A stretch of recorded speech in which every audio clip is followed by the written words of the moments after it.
Saint Seiya, jóvenes guerreros. Saint Seiya, siempre luchará. Bonjour et bienvenue sur la chaîne Universia. Ravi de vous retrouver aujourd'hui pour le déballage, la review des chevaliers du Gémeaux, chevalier d'or. Donc dans ce pack de Bandai classique qui date de 2005, où à l'intérieur nous retrouvons donc la partie avec Saga et une partie avec le Ghost, la figurine Ghost, pour pouvoir faire donc le chevalier du Gémeaux en Ghost, comme dans la version anime. Nous avons donc le totem, nous avons donc les différents visages de Saga en version gentil et en version méchant, ainsi que la version Ghost. Nous avons aussi à l'intérieur la possibilité de faire donc le grand pop et ses différentes tenues.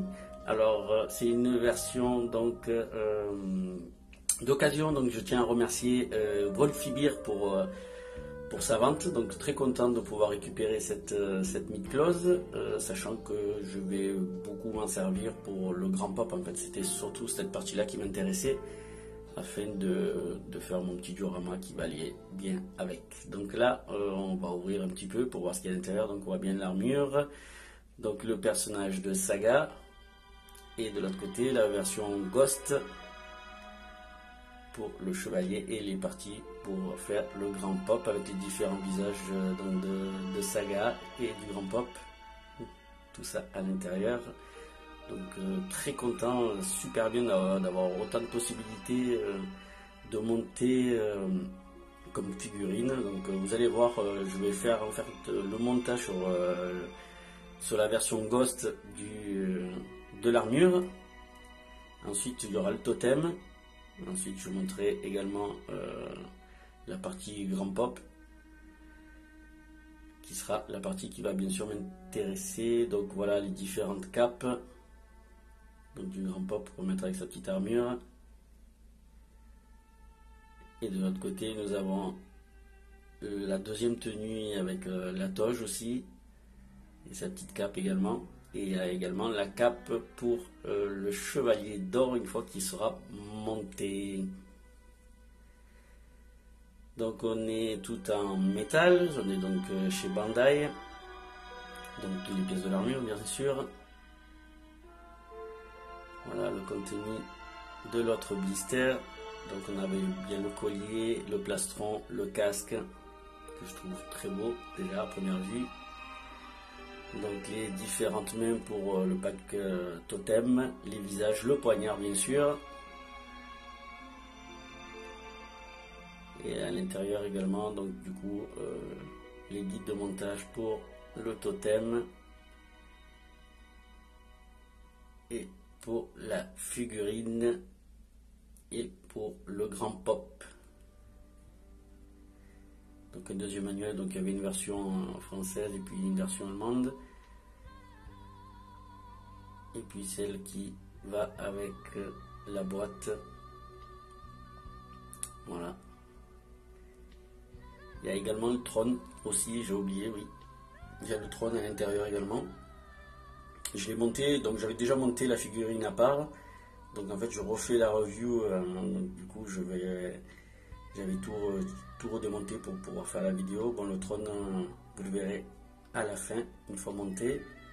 Bon, c'est simple, il y a 4 parties assemblées. Donc voilà les possibilités que l'on peut faire avec tout le contenu de la boîte. Donc ça va être parti pour le montage. Donc je vais faire le Ghost Gémeaux comme dans la partie anime du dessin animé. Alors on va attaquer par le montage du chevalier des Gémeaux, donc sa version Ghost. Donc on va commencer par le petit train-train, on enlève les mains, on enlève les pieds, on commence l'assemblage par le bas. Alors pour ma part, mais ça reste que mon avis personnel du coup. Chevalier du Gémeaux, qui pour moi encore une fois je l'aurais dit, je ne le trouvais pas tip top. Je veux dire, c'était pas le chevalier qui m'a énormément marqué sur le moment. Quand j'étais plus jeune, hein, je dis bien, c'était quand j'avais 8 ans, 9 ans, quand je commençais donc à suivre les chevaliers du Zodiaque. Donc je le trouvais pas forcément super fort. Du coup, du fait qu'il n'y avait personne à l'intérieur de l'armure, je trouvais ça pas tip top quand j'étais tout petit. Par contre, c'est vrai que le final de savoir que le Pop était en fait le chevalier du Gémeaux, qu'il avait un dédoublement de personnalité, qu'il avait un côté bien, un côté mal. Donc du coup, ça collait vraiment bien au personnage. J'ai vraiment kiffé du coup ce rebondissement à la fin. Et du coup, qui rend encore meilleur au final ce chevalier du Gémeaux. Finalement, ça prenait tout son sens. Donc je trouvais ça vraiment, vraiment cool au final. Ça se passe comme ça. Et de savoir finalement que qu'il n'y ait personne dans l'armure, donc du coup on arrivait vraiment bien à comprendre que c'était lui. Après, pour sa petite histoire, si je me trompe, vous me reprenez de voler dans les coms, si je me trompe bien sûr. Donc du coup, Saga qui assassine donc l'ancien Pop, son prédécesseur, qui n'est autre que Xion, qui usurpe sa place et qui se protège d'un masque pour masquer pour protéger son identité de ses amis et ses autres chevaliers. Donc celui-ci, lorsqu'il apprend que la déesse Athéna doit revenir, il se chie un petit peu dessus. Donc du coup, il fait en sorte de la trouver afin de la tuer. Et lorsque c'est le cas, Aiolos s'interpose lors de cette fameuse scène où il essaye de poignarder un petit bébé qui n'est autre que Saori Kido. Et donc du coup, celui-ci est accusé de traîtrise, de trahison, afin de pouvoir essayer de la sauver. Donc Saga qui met tout en place pour l'accuser de trahison. Et donc du coup, les gardes et ainsi que d'autres chevaliers se mettent à sa recherche afin de le récupérer, de l'attraper. Alors que celui-ci veut sauver la réincarnation d'Athéna. Alors Saga a un final épique à la fin donc du coup de l'arc du sanctuaire où celui-ci montre donc du coup c'est son double en personnalité, le côté bon et le côté mauvais, et où après des très longs combats avec tous les chevaliers de bronze, donc du coup Saga en version gentille annonce à Seiya comment sauver la princesse Saori avec le fameux bouclier d'Athéna, et où finalement Seiya récupère le bouclier et renvoie donc le rayon de lumière du bouclier sur celui-ci, et donc sa partie maléfique meurt, décède, et finalement Saga, sur son côté bon, qui se jette sur le sceptre d'Athéna pour se suicider afin de se repentir de tout le mal qu'il avait pu faire durant de nombreuses années. Très joli final de Saga de ce côté-là, avec beaucoup de rebondissements, faut dire. Voilà pour un résumé express. Donc dites-moi si je me trompe, postez-moi des petits commentaires. Voilà du coup la figurine en ghost sur sa pose d'attaque, une autre dimension. Donc j'aime beaucoup donc cette figurine en version ghost, donc qui est sublime et assez mystérieuse lors de la rentrée donc du coup des chevaliers de bronze dans la maison.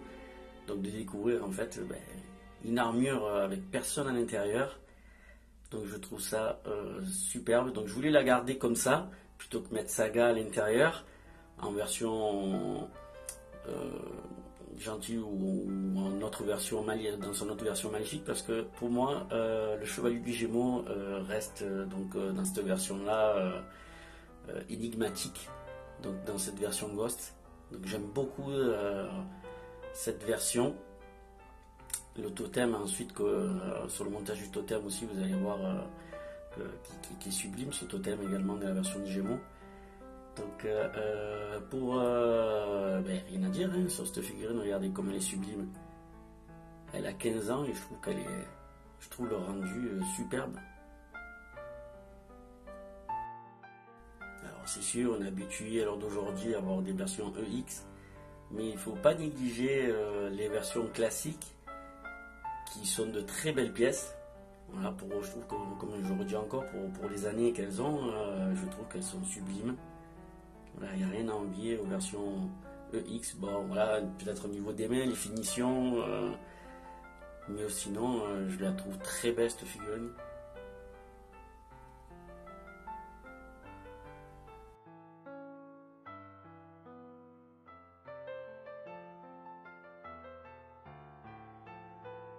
Donc voilà pour le visage donc de Saga, le montage du visage avec la chevelure.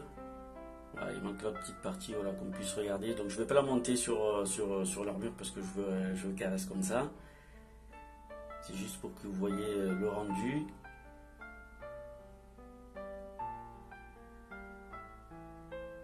Et je vais faire pareil pour son côté maléfique. Donc son jumeau maléfique. Donc qui est bien sûr une double personnalité.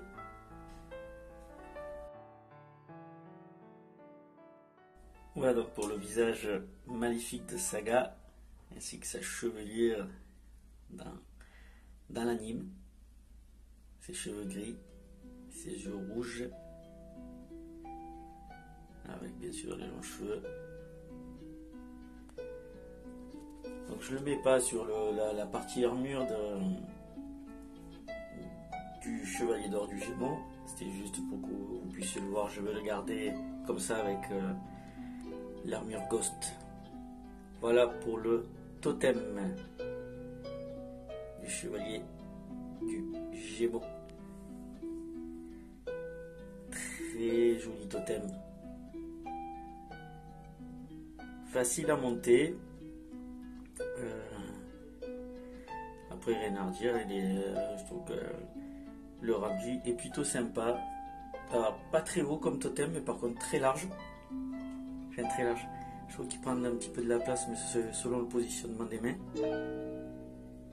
Mais très joli totem, celui des Gémeaux.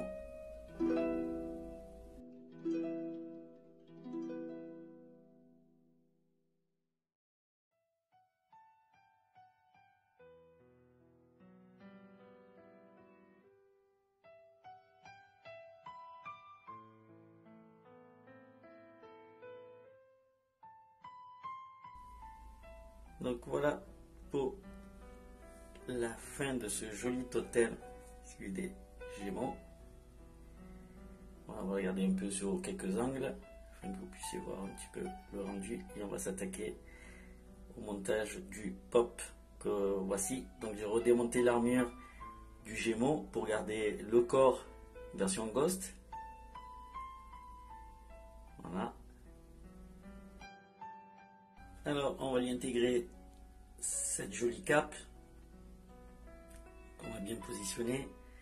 Alors je sais pas si je la reprendrai un petit peu pour lui faire des petites pliures, je sais pas. Voilà, c'est juste pour la présentation.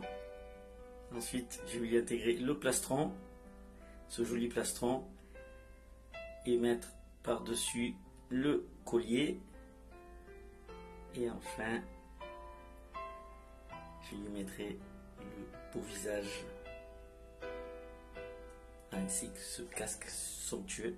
Ah, c'est tombé.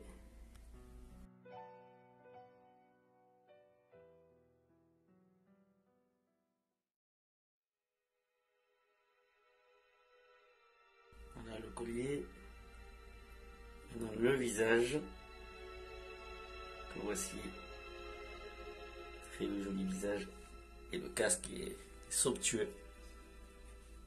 J'aime beaucoup. Vivement que je fasse ce petit diorama pour le mettre en valeur.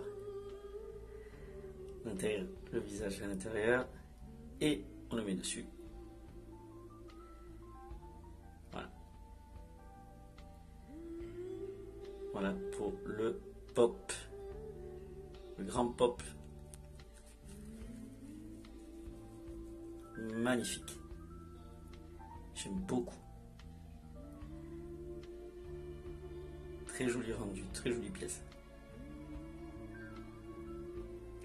Ensuite, on va continuer avec le montage. Le montage donc du grand pop dans sa deuxième version avec une nouvelle toge ainsi que sa cape.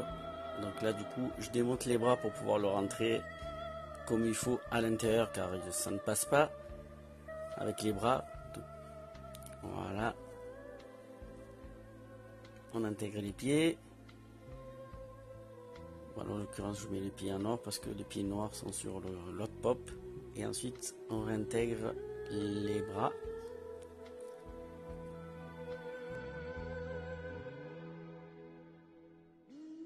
Voilà, du coup on remet les bras à leur place.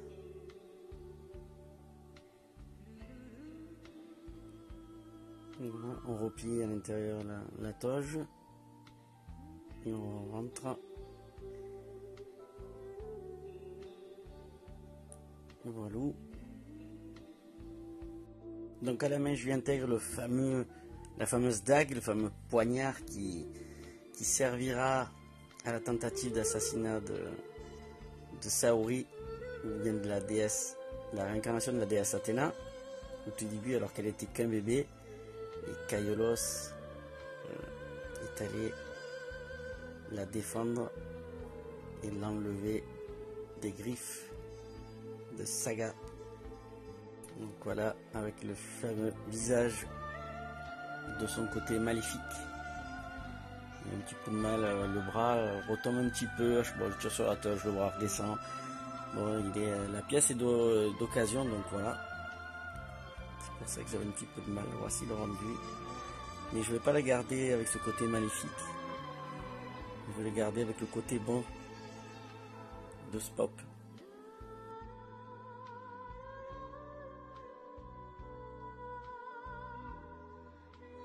Voilà le rendu avec les deux côtés méchants.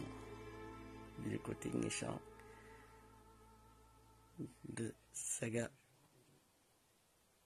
Donc avec une version masquée et une version non masquée.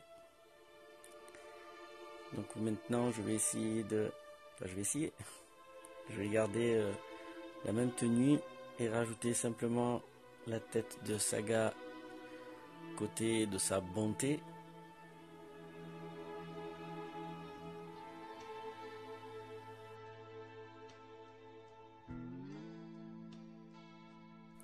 Voilà. Juste à changer la tête et à rajouter du coup son longue chevelure bleue. Là, pour la peine, j'enlève la dague parce que c'est le côté gentil. Donc c'est tout simple, tout basique. Hein. Bon, je fais pas forcément de pause, c'est juste pour pouvoir le rendu. Voilà.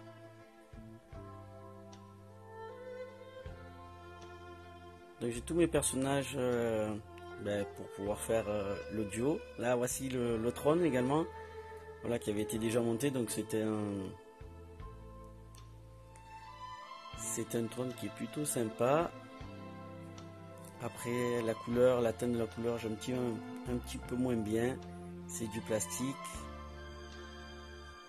Voilà, ce n'est pas du métal, donc c'est une pièce mat, tout métal plastique. Bon, la teinte est mi-figue mi-raisin, on va dire.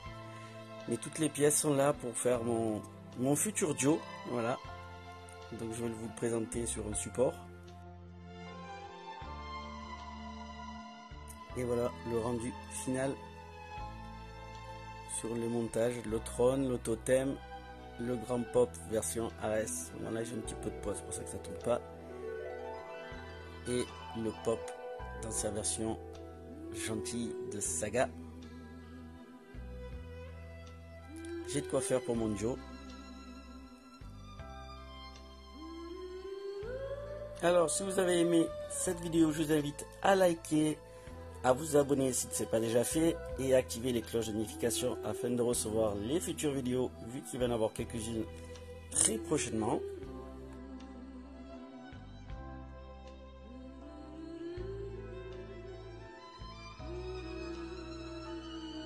très jolis ensemble, les trois là, je trouve qu'ils vont très très bien. Je vais essayer d'ajouter un petit peu plus d'éclairage.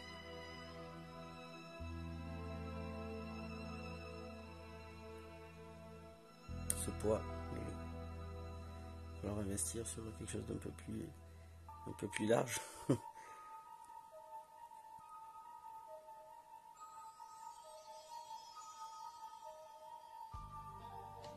Alors, pour les points positifs, eh ben, donc du coup, le grand contenu, le large contenu donc du coup de la boîte qui permet de faire une multitude de combinaisons, que ce soit totem ou montage personnage. La possibilité de faire également le grand pop, le trône à l'intérieur. Et puis pour les points négatifs, ben, écoutez, mis à part qu'on est habitué à avoir des versions EX, c'est sûr que ça nous change un petit peu, mais pas grand chose à dire sur cette version là. Voilà, allez, à bientôt les amis chevaliers.